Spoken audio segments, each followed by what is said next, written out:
The existentialist Jean Paul Sartre once proclaimed that humanity lives in anguish, not because life is inherently terrible, but because we are condemned to be free.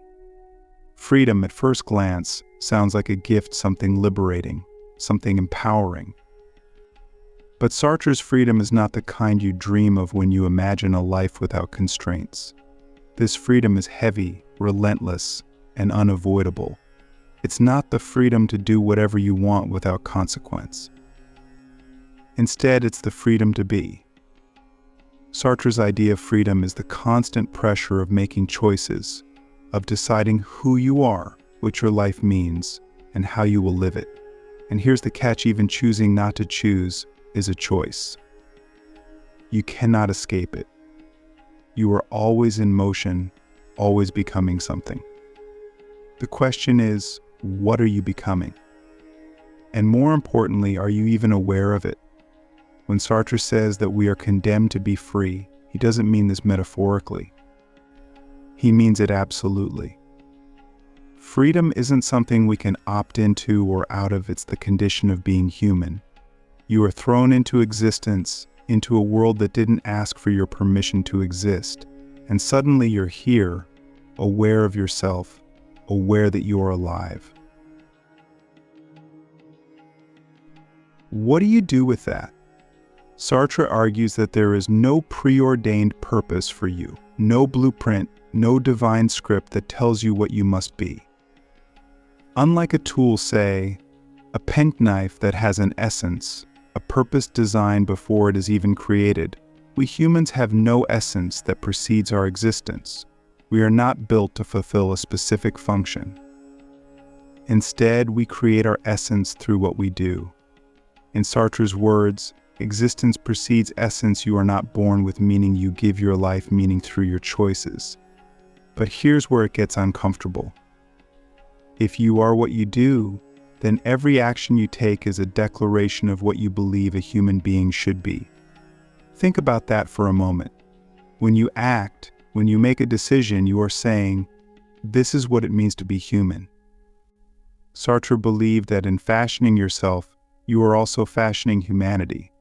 Your choices are not just about you, they radiate outward, creating a picture of what you think life ought to look like.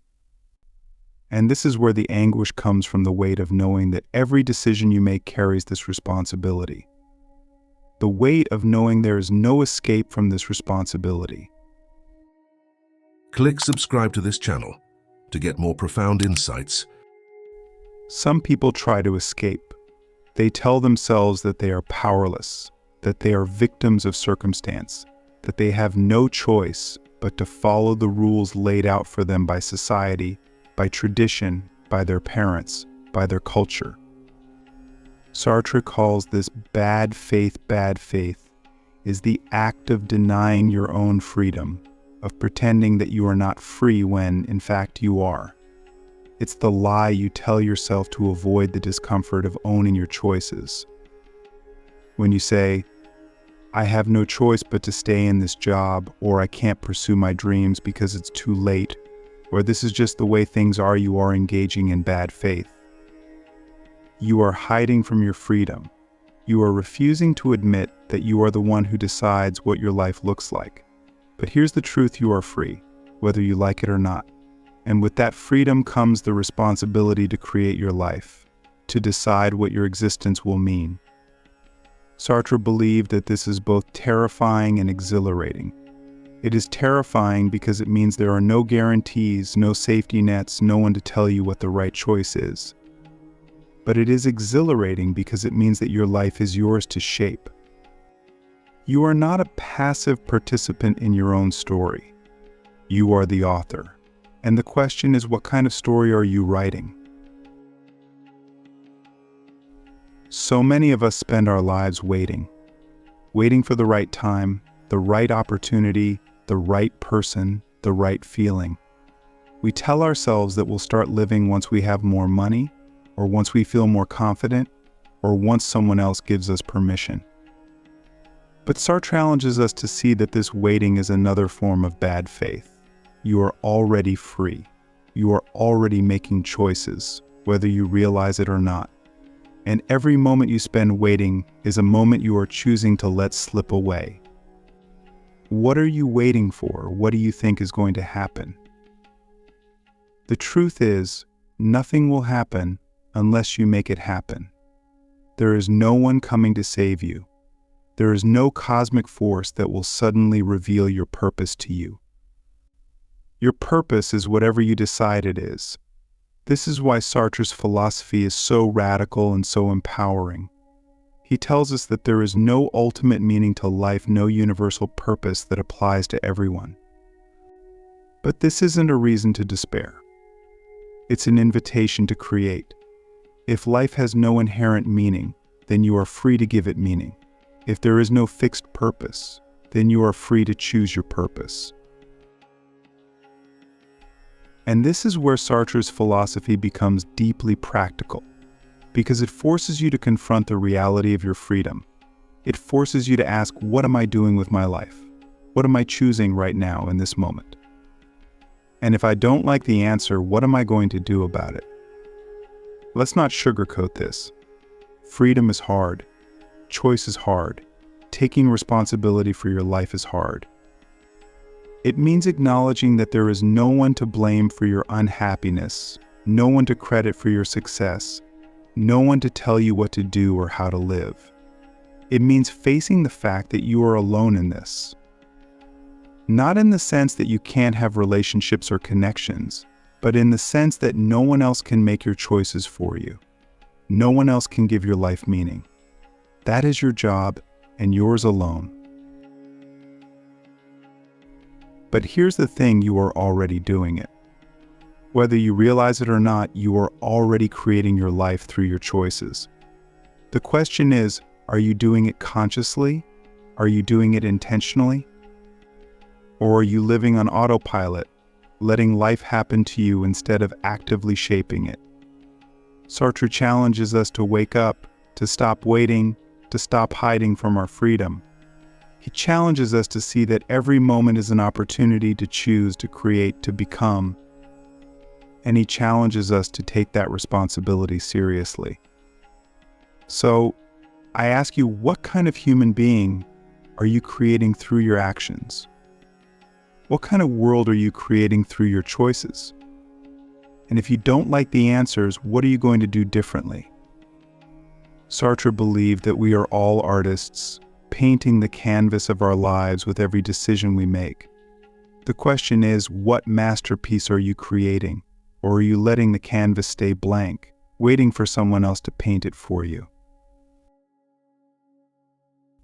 The truth is, life is happening right now. Not tomorrow, not next year, not when you finally feel ready. Right now. And every moment you spend waiting is a moment you are choosing not to live. So stop waiting. Stop hiding. Stop pretending that you don't have a choice. You do. You always have. And that is both the burden and the gift of being human. Let me ask you something. If you knew that no one was coming to save you, that no one was going to give you permission to live the life you want, what would you do differently? What would you choose right now in this moment? Because that's the reality. No one is coming. It's up to you. And the only question that matters is, what are you going to do about it? This is the essence of Sartre's philosophy. It is not about despair. It is about responsibility. It is about freedom. It is about the radical, terrifying, exhilarating truth that your life is yours to create. So stop waiting for life to happen. Stop waiting for someone else to tell you what your purpose is. Your purpose is whatever you decide it is. And the only thing standing between you and the life you want is the courage to make a choice. If life is yours to create, then the question becomes, why do so many of us refuse to embrace it? Why do we cling to excuses, to routines, to external expectations, even when they suffocate us? Sartre's notion of bad faith speaks directly to this. Bad faith is not just lying to others, it's lying to ourselves. It's the refusal to confront the truth of our freedom, the refusal to take responsibility for the lives we're living. and this refusal stems from something very human: fear. We fear freedom because freedom is terrifying. To admit that your life is entirely yours to shape means admitting that you cannot blame anyone else for what it becomes. It means staring directly into the vast emptiness of existence and realizing that no one is going to fill it for you. Not your parents, not your partner, not your boss, not society, not God. It's just you. You standing alone, holding the brush, standing in front of the blank canvas. And for many of us, that's too much. The weight of that responsibility is unbearable, so we run from it. But how do we run from freedom? We run by giving up our agency. We tell ourselves stories about how we can't do what we want, how we have to follow the path that's been laid out for us. I can't leave this job, I have bills to pay. I can't pursue my passion, I'm too old, too inexperienced, too afraid I can't live authentically, people wouldn't approve. These are the stories we tell ourselves to avoid facing the fact that we are choosing. Every time you say, I have no choice, you are lying to yourself. Because there is always a choice. It might not be an easy choice. It might not be a comfortable choice. But it is a choice nonetheless. Think about the choices you've made in your own life. How many of them were truly yours? And how many were made because it was what you thought you were supposed to do? Because it was what others expected of you? Because it was the path of least resistance? Sartre reminds us that every time we choose comfort over authenticity, every time we follow the crowd instead of our own convictions, we are betraying ourselves. We are living in bad faith. But here's the paradox: even in bad faith, you are exercising your freedom. Even when you refuse to take responsibility for your life, you are still responsible. Even when you deny your freedom, you are still free. There is no escape from this. You are free whether you like it or not. The only question is whether you will own that freedom or hide from it. Here's where Sartre's philosophy becomes deeply personal. If every choice you make defines who you are, then who are you right now? What do your actions say about your values, your priorities, your beliefs? If someone were to observe your life, what would they think you stand for? What kind of human being would they see? And more importantly, is that who you want to be? Sartre believed that we are not defined by our thoughts or intentions, but by our actions. It doesn't matter how much you dream or plan or hope, what matters is what you do. You can tell yourself all day that you value courage, but if you never take risks, are you really courageous? You can tell yourself that you value freedom, but if you're constantly making excuses, are you really free? You can tell yourself that you want to live a meaningful life, but if your days are filled with distractions and avoidance, are you really pursuing meaning? Sartre's philosophy forces us to confront these questions. It forces us to look at our lives honestly and ask, am I living in alignment with who I want to be? Or am I just drifting, going through the motions, waiting for something to change? And here's the hard truth: nothing will change unless you change it. The world isn't going to hand you meaning on a silver platter. Purpose isn't going to fall into your lap while you're scrolling through your phone. No one else can give your life meaning, because meaning isn't something you find. It's something you create. It's something you build moment by moment, choice by choice. And the only way to build it is to take ownership of your freedom. But let's be honest, this is easier said than done. How do you take ownership of your freedom in a world that constantly tries to take it away from you? How do you resist the pressure to conform, to follow the script, to live a life that isn't really yours? Sartre's answer is simple, but not easy. You have to choose, and you have to keep choosing every single day. You don't have to make grand, dramatic changes all at once. You don't have to quit your job tomorrow or move to a new city or completely overhaul your life.